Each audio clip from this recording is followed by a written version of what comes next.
Merci beaucoup, José Luis, pour cette présentation d'arborescence et de ses valeurs. Ça vous donne un peu le contexte global dans lequel les formations en massage biodynamique autour de cette notion de toucher conscient et d'organismique vont se passer.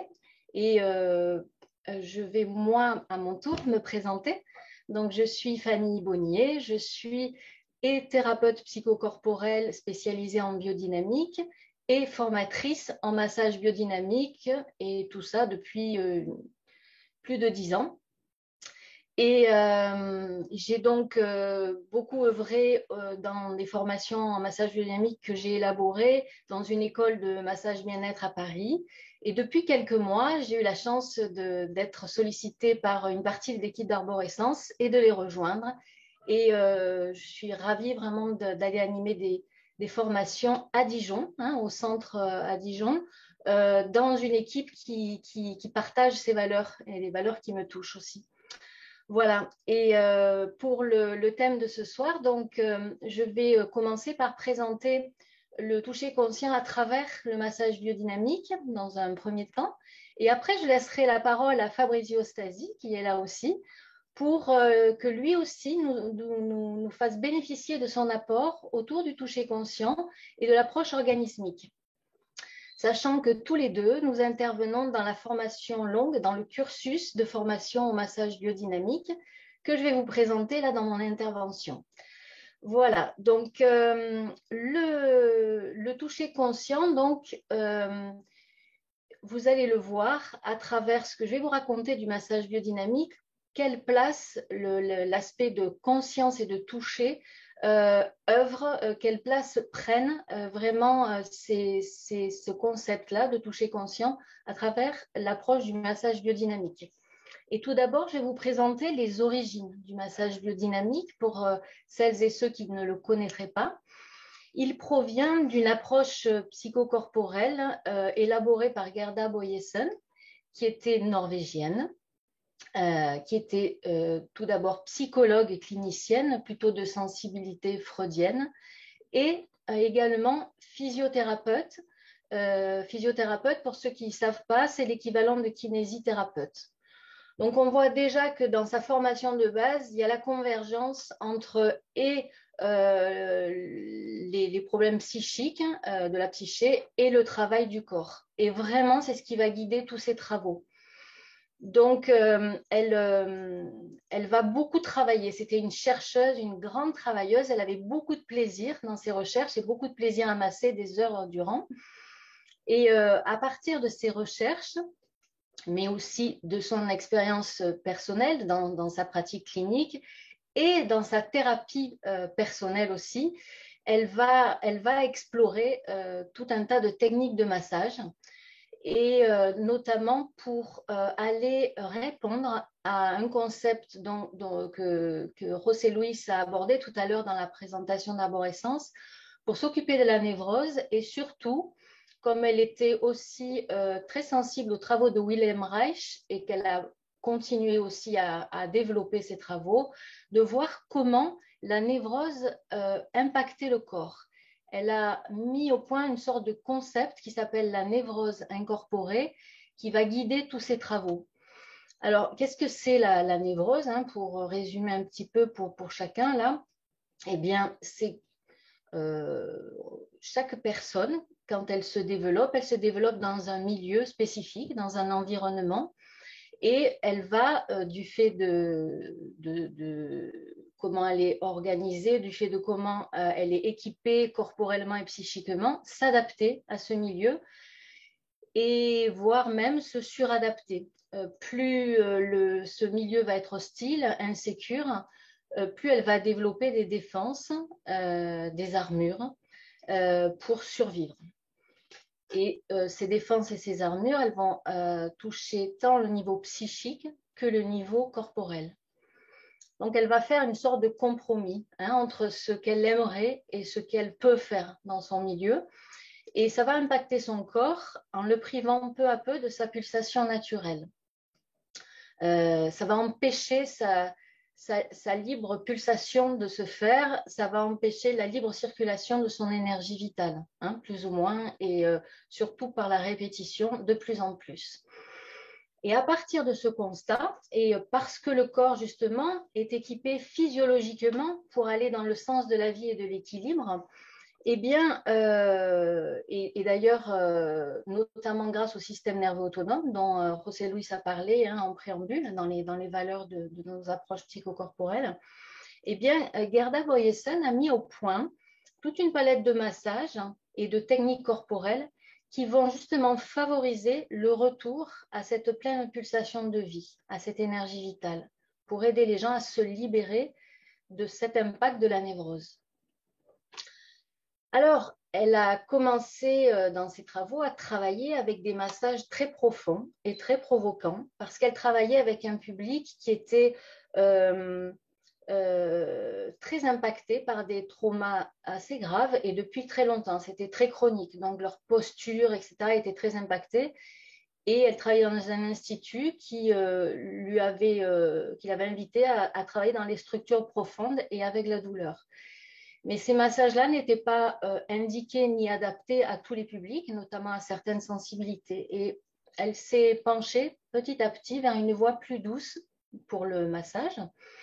Elle a orienté ses recherches vers ça, et plutôt pour contacter des couches moins profondes, moins douloureuses. Elle rentrait de moins en moins dans les muscles, mais elle allait plutôt travailler avec la surface, avec les enveloppes, c'est-à-dire avec les membranes, les fascias, hein, les membranes musculaires, les membranes osseuses.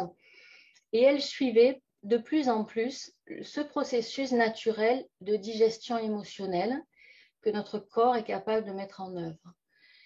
Et notamment la manifestation de ce processus qui, en l'occurrence, fait des bruits dans la digestion et dans les parois de nos intestins, les fameux glouglous au borborygme qu'on peut entendre dans le ventre. Elle s'y est fortement intéressée et elle a mis au point un système d'écoute par un stéthoscope électronique que l'on utilise encore aujourd'hui et beaucoup d'ailleurs dans les massages biodynamiques. Voilà. Alors, tous ces massages-là qui sont issus de cette voie plus douce, on les nomme les massages de biorelease, biorelease ou de biointégration, hein, parce qu'ils intègrent un processus de vie, en fait. Et donc, il y a ceux-là, et il y a ceux qui travaillent directement avec les membranes musculaires et osseuses. Toute cette palette-là, ce sont ceux que j'enseigne dans la formation que je propose chez Arborescence. Avec ces massages, donc, on accompagne un processus organique de régulation et on s'adresse à des personnes de tous univers, des personnes à la fois toutes les mêmes et à la fois toutes très singulières, parce qu'elles ont chacune une histoire engrammée dans leur corps, des émotions, des sensations et surtout, quelle que soit la personne et sa singularité, on va soutenir les ressources de chacune de ces personnes, son potentiel de vie. Et pour moi, ça fait vraiment une différence fondamentale par rapport à d'autres approches qui œuvrent avec le massage ou avec le corps et qui pourraient ne focaliser que sur les dysfonctionnements. Hein. Pour moi, c'est vraiment une des grandes qualités de la biodynamique de s'appuyer sur une sorte de postulat merveilleux, c'est que chaque être est doté de cette ressource que l'on nomme en biodynamique le noyau sain. Alors, à travers l'image d'un noyau sain, je ne sais pas ce que ça peut vous évoquer, hein, mais pour moi, le noyau, c'est une petite chose très, très centrale, petite, mais qui contient comme la substantifique moelle hein, du fruit duquel il est entouré. Et ça pourrait se rapprocher peut-être du concept du soi, hein, peut-être de la pulsion de vie, peut-être de la conscience aussi. Voilà, donc ça a fait que Gerda est restée émerveillée par son travail jusqu'à la fin de ses travaux et ça fait vraiment souvent l'émerveillement des gens qui le pratiquent et qui le reçoivent. Alors, pour faire ces massages, il va être nécessaire d'observer à qui nous avons affaire, hein, à la singularité, à l'histoire de la personne, à sa sensibilité, et donc de bien écouter le besoin et d'adopter une posture très à l'écoute, de l'empathie, du respect. Et plus nous allons installer du confort, de la sécurité, plus la personne qui recevra le massage pourra se relâcher et donc faire place à ce système-là d'autorégulation qui est dans la partie parasympathique du système nerveux autonome. Plus concrètement, qu'est-ce que c'est ce massage biodynamique? Parce qu'il y a plein de techniques de massage, hein. Donc, pour ceux qui ne le connaissent pas du tout, il faut que je vous précise quelques aspects. Certains massages en biodynamique se font sur la personne qui va rester habillée. D'autres massages vont pouvoir se faire à même la peau. Certains massages vont s'adresser de façon plus globale à tout le corps, mais en utilisant différentes intentions. Qu'est-ce que c'est une intention? Par exemple, en massage biodynamique, il peut y avoir une intention contenante, une intention vitalisante. Et ça va faire que le geste, le rythme vont différer, hein, par exemple.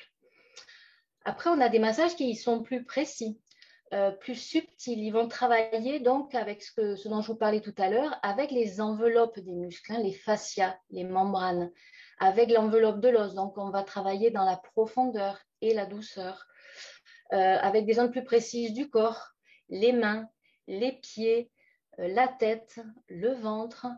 Voilà, mais dans l'ensemble, je dirais que tous ces massages visent aussi à rétablir un bon tonus musculaire et vont soutenir des fonctions vitales telles que la respiration, hein. Pas mal de massages vont amplifier et soutenir la respiration aussi, qui est un des facteurs essentiels pour la régénération. Voilà, donc dans la formation complète qu'on vous propose en massage biodynamique, autour de cette qualité de toucher, toute cette conscience de notre présence que l'on va mettre, on va vous proposer du coup un apprentissage progressif, hein. Vous allez acquérir tout un savoir-faire autour de toute une palette de massages et de techniques. Il va être nécessaire que l'on aborde ensemble les bases de l'anatomie et de la physiologie, mais aussi tous les aspects dont je vous ai un peu parlé tout à l'heure, qui sont plutôt du registre du savoir-être, hein. Donc, c'est vraiment on tourne le regard vers soi en tant que praticien de ce massage et d'aller vraiment observer sa posture, sa qualité d'écoute, sa juste distance, le respect, l'empathie, tout ce dont je vous ai parlé tout à l'heure, hein. Donc, qualité de présence. Et puis aussi, c'est un vrai travail, c'est une vraie activité physique, le massage, hein. On va travailler la posture au sol ou parfois sur table, hein, mais beaucoup au sol en biodynamique. Et puis, on va aller approfondir qu'est-ce que c'est la notion d'intention et qu'est-ce que c'est le rythme biologique. Voilà, par exemple. Parce qu'en biodynamique, on fait beaucoup de place au temps d'intégration organique. Parce que le corps a fondamentalement besoin d'espace, besoin de temps pour assimiler l'expérience d'une stimulation, hein. Nous sommes extrêmement stimulés et un massage, c'est une stimulation. Donc, il y a vraiment cette notion de temps d'intégration qui est très présente dans l'enseignement. Alors, qui ça peut intéresser de venir se former en massage biodynamique et à quel type de public ça peut s'adresser, un massage biodynamique, hein, c'est intéressant de se poser cette question. Donc, je vais essayer de vous y répondre avec l'expérience que j'ai, moi, de plusieurs années de formation, hein, et de gens que j'ai formés, que je continue à suivre dans leur pratique de terrain. Eh bien, les personnes qui viennent plutôt au massage biodynamique sont des personnes qui ont envie de proposer des massages plutôt holistiques, c'est-à-dire qui s'adressent à l'entièreté de la personne et qui donc tiennent compte de la globalité de l'être. Et puis, ce sont des gens qui s'intéressent à une approche plus sensible, qui soient débutants ou déjà masseurs, hein. Il y a déjà des gens qui sont dans le massage et qui viennent acquérir aussi cette façon-là de masser avec la biodynamique, cette qualité consciente de toucher.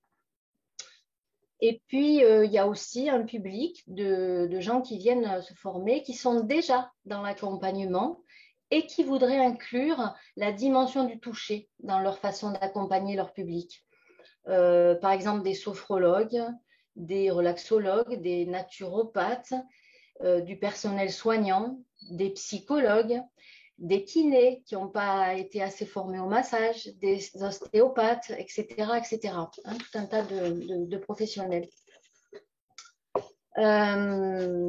Voilà, et puis à qui s'adressent ces massages? Moi, je dirais qu'ils s'adressent à tout type de public et peut-être plus particulièrement à des personnes en quête de leur propre sensibilité, de reconquérir la globalité de leur être, des personnes sensibles à un retour à des rythmes plus organiques, à lâcher prise.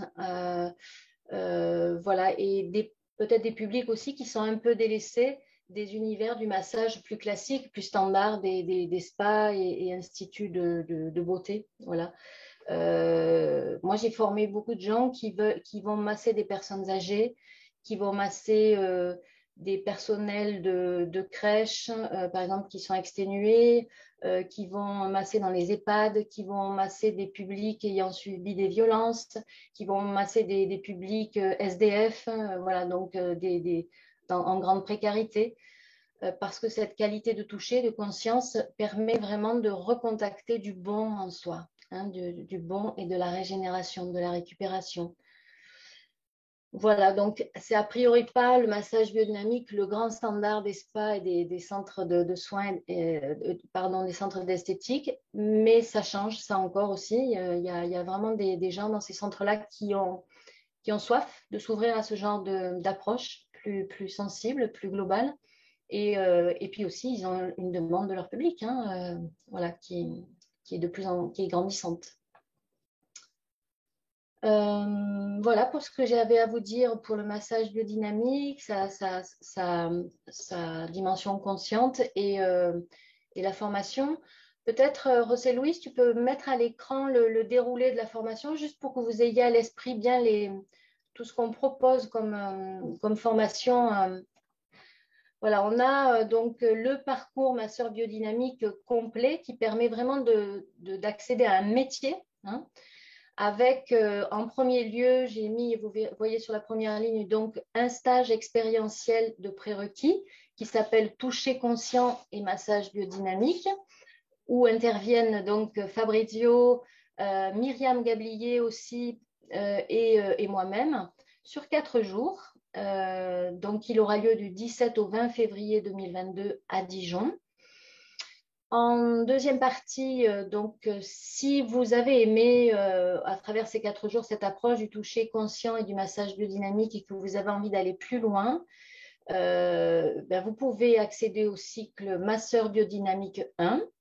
Ce cycle a été conçu pour être éligible à l'agrément FFMBE. La FFMBE, c'est la Fédération française de massage bien-être.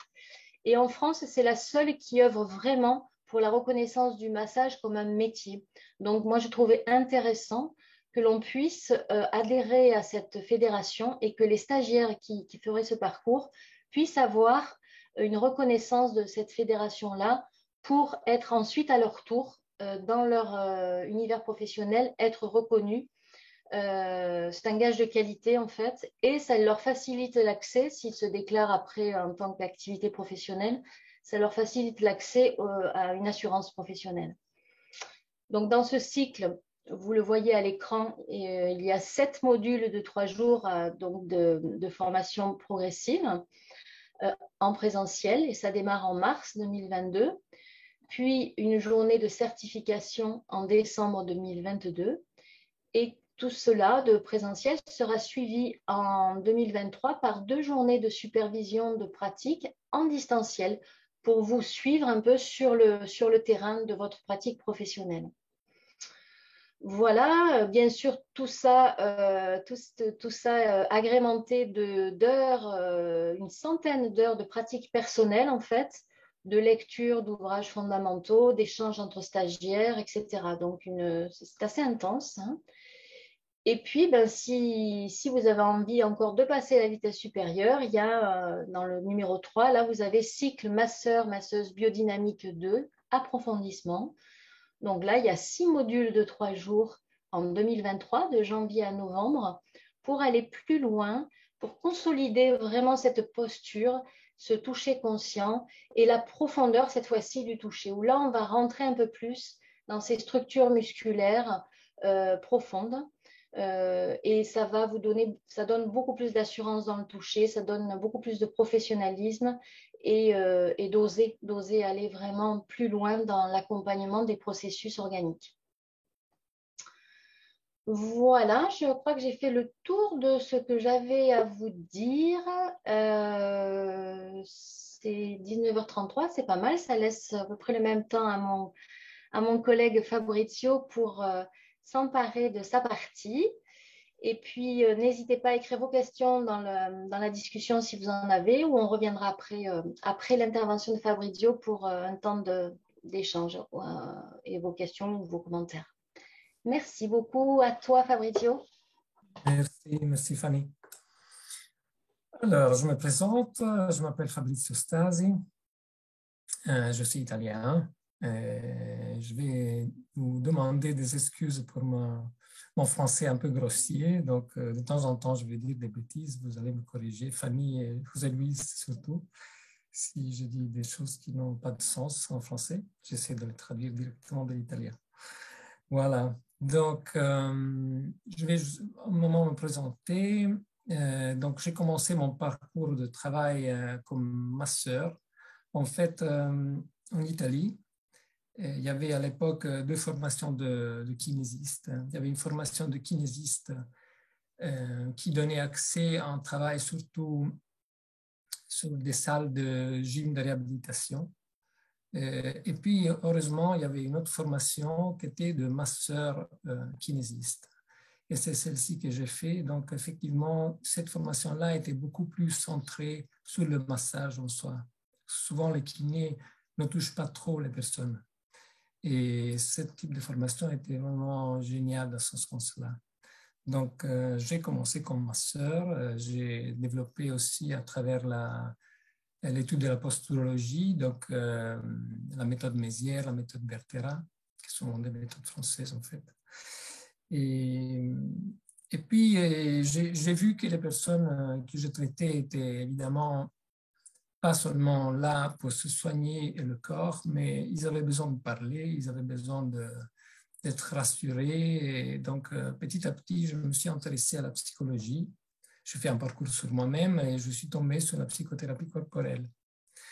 Et donc, tiens, je dis, ça c'est intéressant, alors je vais faire peut-être ça aussi. Et alors, j'ai commencé à me former en psychothérapie corporelle et j'ai bien commencé par l'organismique, de laquelle je vais parler bientôt.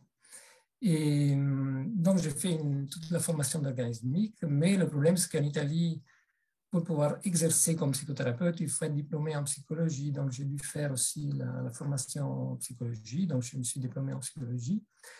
Mais l'organismique n'était pas reconnu par l'État. Donc, j'ai dû faire une deuxième formation de psychothérapie corporelle. C'est la psychothérapie biosystémique. Aussi très intéressant.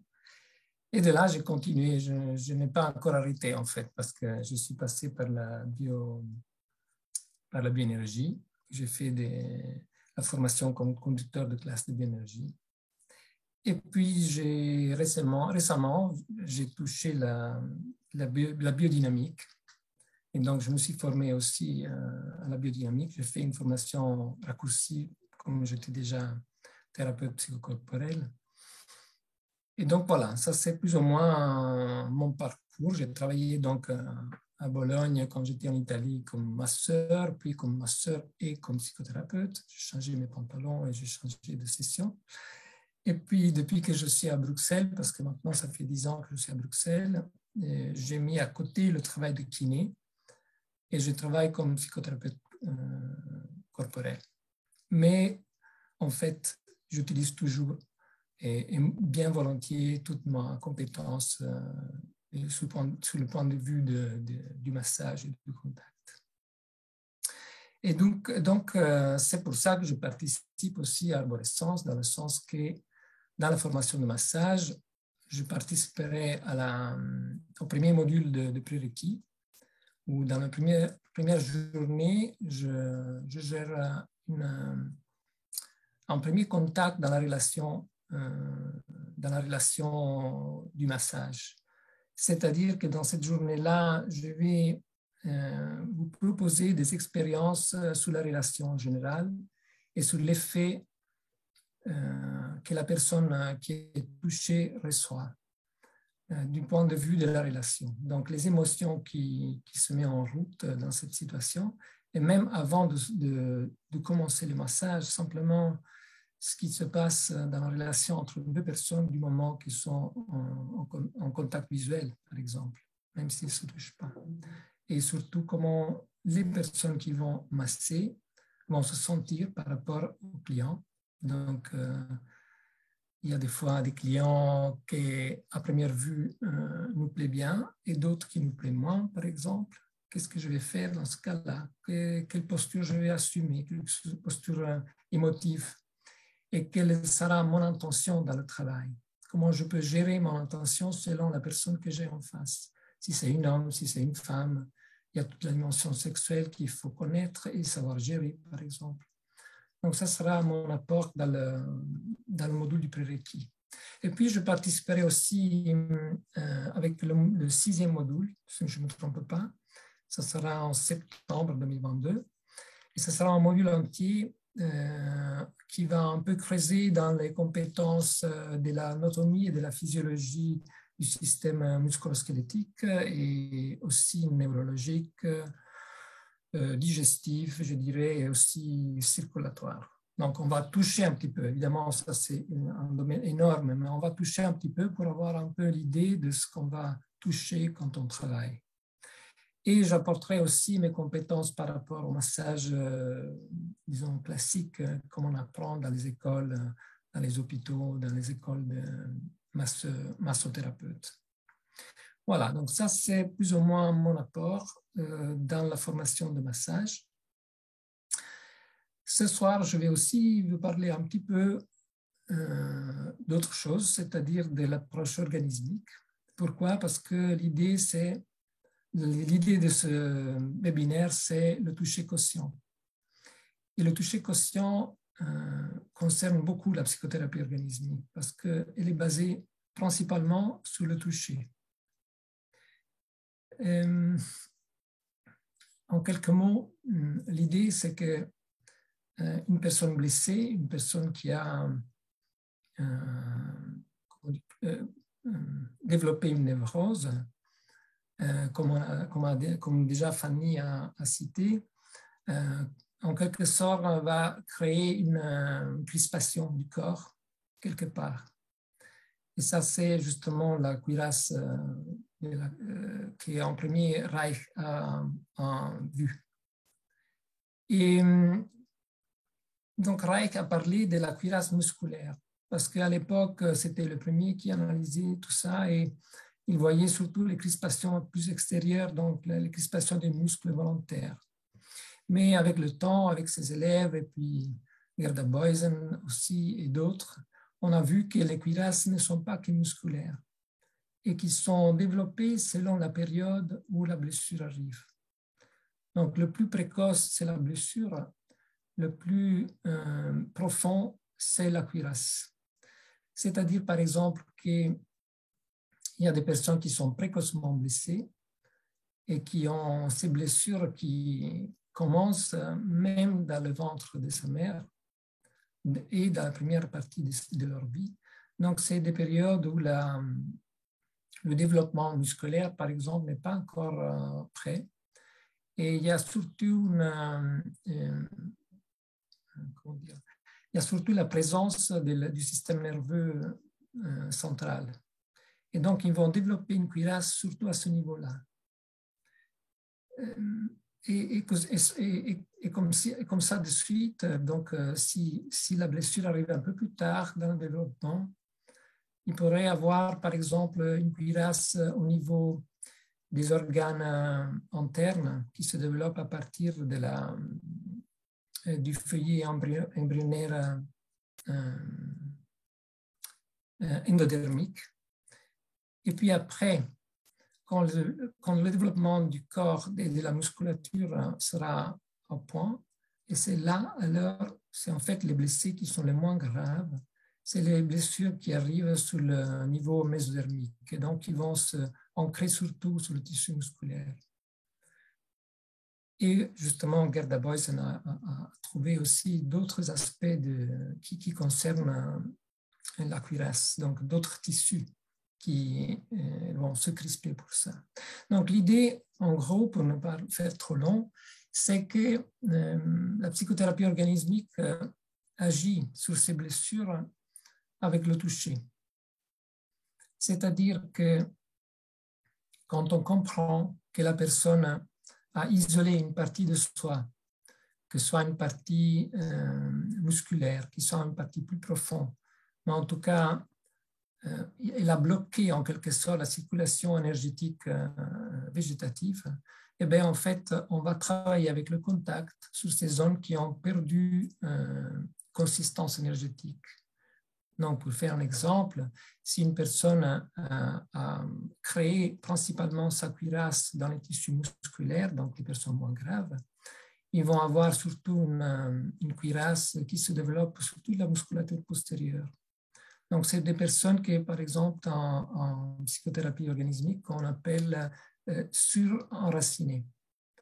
Donc, c'est des personnes qui ont la partie postérieure bien costaud, bien rigide, et puis elles sont moins vivantes dans la partie antérieure. Donc, c'est là qu'on essaie d'arriver avec le contact pour faire que ces parties qui sont moins vivantes, moins énergétiques, reprennent un peu d'énergie. Donc, on essaie, pendant que Fanny parlait, j'ai pensé à l'aptonomie. Je ne sais pas si vous connaissez ça. Moi, quand j'ai eu mon enfant, un de mes enfants, j'ai fait ce parcours d'aptonomie qui sert à entrer, pour le père surtout, mais aussi pour la mère, pour entrer en contact avec l'enfant quand il est encore dans le ventre. Donc, ce qu'on fait avec des petits touchés sur le ventre de la mère, on appelle l'enfant. On l'appelle simplement avec des petits touchés. Et incroyablement, l'enfant arrive à toucher la main. Il y a une sorte d'énergie qu'on émane avec le contact de la main et l'enfant ressent tout ça et vient s'appuyer contre la main. Et ça commence un dialogue qui est très émouvant. Et donc, quand tu parlais, Fanny, de Gerda Boysen, j'ai pensé à ça. Je me suis dit, tiens, ça, c'est un bon exemple pour parler de l'organismique. En fait, ce toucher qu'on appelle nourrissant, nutritif, c'est un toucher qui n'a pas de mouvement. Donc, ça, c'est un peu comment dire, une approche un peu différente de la biodynamique où il y a des massages. Là, c'est un toucher qui n'est pas un massage. C'est un toucher qui n'a pas de mouvement et qui cherche simplement à appeler l'énergie qui est un peu confinée dans d'autres zones du corps. Et avec le temps, le calme, petit à petit, cette énergie va revenir et ça recommence une bonne circulation de cette énergie vitale qui a été confinée à cause de la cuirasse. Évidemment, ça, ce n'est pas toujours possible parce que ça dépend de la situation. Il y a des personnes, par exemple, qui ne supportent pas ça du tout, au moins au début. Et donc, c'est pour ça qu'il faut apprendre une certaine gradualité et une certaine progressivité dans l'approche. C'est possible qu'on ne peut pas travailler du tout sur le corps, par exemple, pendant beaucoup de temps. Ou c'est possible qu'il faut partir par des zones qui sont plus cuirassées. C'est-à-dire, par exemple, la tête. La tête, normalement, surtout pour les blessés les plus précoces, c'est la partie qui a plus d'énergie. Donc, c'est les personnes qui contrôlent tout avec la tête, qui ont une grande capacité de gérer les situations. Donc, au niveau social, ils fonctionnent très bien. Mais toute leur énergie est confinée là. Et le corps, c'est comme si ça n'existait pas. Donc, des fois, aller toucher le corps, c'est trop tôt, parce que c'est comme un choc. Il y a une partie qui est pas vitale, et si on va la stimuler trop, il y a un déséquilibre trop rapide. Donc, on va travailler sur les parties qui sont cuirassées. Donc, on va travailler, par exemple, sur la tête, très doucement, pour permettre à la personne petit à petit de se pouvoir laisser aller. Et donc, seulement après, on va arriver dans les parties qui, effectivement, ont perdu l'énergie et qui ont besoin d'être rappelées. Voilà, donc j'avais préparé des images, mais je pense que ça va être trop long en fait. Je veux juste dire que voilà, je proposerai une formation d'organismique, pas en 2002, mais en 2023. Et ça sera ouvert, euh, je veux que ce soit ouvert seulement à qui est déjà thérapeute corporel, donc qui a déjà une formation de psychothérapie corporelle, ou au moins qui a une bonne préparation de psychothérapie et qui peut-être n'a pas encore l'approche corporelle. Mais donc l'idée, c'est de voilà, faire une formation qui permet aux gens de connaître cette manière de soigner à travers le contact. Voilà, moi j'en dirai pas plus, je ne sais pas, mais éventuellement s'il y a des questions, on pourra bien répondre, mais je m'arrêterai là. Qu'est-ce que vous pensez? Je pense qu'on peut laisser la parole s'il y a quelques mots, quelques questions, et puis s'il n'y en a pas, on va développer encore un peu. Fabrizio, j'ai aimé aussi quand tu as parlé de suivre l'énergie où elle est en fait. Est-ce qu'on commence par la partie cuirassée ou est-ce qu'on commence voilà et l'idée étant d'aller plutôt là où il y a de l'énergie disponible. Et c'est vrai que ça c'est une intention dans le massage biodynamique aussi qui est importante. C'est d'aller avec la vie, d'aller là où elle est plutôt que de provoquer ou d'aller tirer, essayer de forcer quelque chose. On ne force pas avec les massages de Bioélise, on invite. On invite la vie à se frayer un chemin. Hein, voilà, la provocation n'est pas de mise et on est très attentif à où est l'énergie disponible. Oui, c'est intéressant que alors le fondateur s'appelle Malcolm Brown. Et c'est intéressant ce que tu disais à propos de Gerda Boysen, qu'il a commencé avec une attitude beaucoup plus invasive, disons, avec ses massages. Hein. Mais à l'époque, Brown aussi, quand il a commencé, il avait une attitude beaucoup plus agressive. Donc, il venait de l'expérience slovénienne.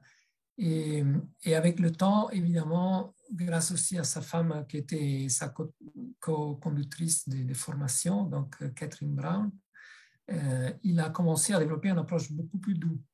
Et donc, justement, plutôt qu'elle est forcée un peu sur le style lovénien de la bioénergie, un peu plutôt que forcer l'énergie à sortir où elle n'arrive pas à sortir toute seule, aller plutôt où l'énergie est et essayer avec douceur de la laisser circuler aussi ailleurs.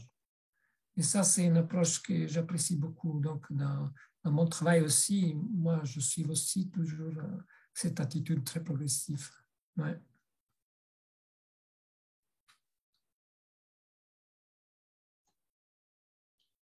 José Luis, toi qui nous as écoutés passionnément, est-ce que tu aurais eu envie de nous poser une question ou de nous faire préciser quelque chose ou de faire un commentaire ou pas? Mais peut-être toi de ton côté, il y a quelque chose qui t'a traversé l'esprit qui est là? Ce qui m'a traversé l'esprit, c'est l'envie de faire des formations, parce que moi, le massage et le toucher en Gestalt, on en fait un petit peu, mais c'est loin de vos approches et de la manière dont vous le pratiquez et dont vous accompagnez les clients avec ça. Et ça donne vraiment envie de le faire. Je trouvais passionnant vos deux interventions. J'avais la question sur ta formation, Fanny, autour de la différence entre la fasciathérapie et ce que toi tu proposes. Parce que tu as cité plusieurs fois les fascias et qu'il y avait un moment qui allait être consacré aux fascias, si j'ai bien compris, et quelle est vraiment la dimension en plus que n'apporte cette formation par rapport à la fasciathérapie. Oui. C'est une question intéressante qui revient assez souvent, puisque comme on parle de fascia, de membrane, etc., c'est vrai que ça travaille le même niveau, je dirais, la même couche, hein, le même tissu, mais pas du tout avec la même intention. Nous, on n'a pas une écoute thérapeutique, on a une écoute vraiment organique et d'accompagner le flux de l'énergie et de laisser faire le corps dans sa capacité d'autorégénération, en fait. Mais on conduit ça vraiment avec des techniques de massage très précises. Voilà, on va masser la membrane, vraiment. Que le fasciathérapeute, il va se mettre à l'écoute des fascias et il a une approche médicale en fait. Hein, vraiment, en général, c'est réservé au corps médical ou à des kinés ou à des professions de santé en fait. Hein, donc, c'est une attitude, une intention très différente. Mhm. Mais c'est dans cette subtilité-là de toucher. Super. Merci beaucoup. Et je voulais dire à ceux ou celles qui ne feront pas la formation, mais qui sont près de Dijon, ou ceux qui nous écoutent, qui hésitent encore à faire la formation, dans vos pratiques, il y aura, je vais instaurer, organiser avec les stagiaires, hein, puisque il y a aussi une collaboration entre les formateurs et les stagiaires, des soirées en fait d'écoles pratiques, un peu comme les écoles de coiffure où voilà, il y aura des gens de l'extérieur qui pourront venir se faire masser dans certaines soirées et recevoir donc les massages biodynamiques des stagiaires en cours de formation. Donc ça aussi, ça peut être une très belle opportunité d'en faire l'expérience concrète en fait, de devenir une sorte de client en fait pendant la formation des stagiaires qui vont vous faire des massages. Et il y a un suivi, il y aura a priori 6 ou 7 soirées comme ça où chaque stagiaire aura un client modèle hein, dédié et qu'il va accompagner sur 6 ou 7 soirées de massage, en fait, qui seront sous ma supervision. Hein. Je serai là et après, quand les clients sont partis, on a un temps d'échange actif, interactif sur les difficultés ou sur des questions qui auraient pu se poser. Donc voilà, on va recruter des clients à Dijon pour venir se faire masser aussi à prix très modéré, en fait. J'ai une question, Fanny. Est-ce qu'on a parlé de la soirée de Myriam? Très peu. Oui, parce que peut-être qu'on peut dire quelques mots là. Non? Mais si tu veux le faire, tu peux. Oui, donc ben, dans le module de prérequis est compris aussi la première soirée après ma journée où il y a Myriam qui va présenter l'histoire de la psychothérapie corporelle. Donc, il y aura une conférence qui sera, je pense, aussi ouverte à d'autres. Oui, c'est à la fois un temps de conférence, mais c'est une conférence pédagogique pour les stagiaires, mais aussi ouverte au public.